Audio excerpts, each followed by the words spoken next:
Bakit parang ang hirap kumawala sa nakaraan kahit alam mong tapos na?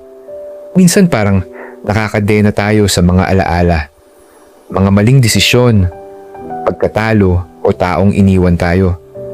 Paulit-ulit nating binabalikan, iniisip at dinadala kahit alam natin na wala nang magbabago. Ang ending, tayo rin yung nahihirapan. Pero isipin mo, hindi ka tinatali ng kahapon. Ikaw mismo ang kumakapit doon. At kung kaya mong kumapit, kaya mo ring bitawan. Kasi bawat araw, may panibagong pagkakataon para magsimula ulit. Mas matalino, mas matatag, at mas malapit sa totoong gusto mong marating. Kaya huwag mong hayaan na ang kahapon ang magdikta ng bukas mo. Dahil ang tao, hindi defined ng nakaraan, kundi ng tapang niyang magpatuloy kahit gaano kasakit ang iniwan niya.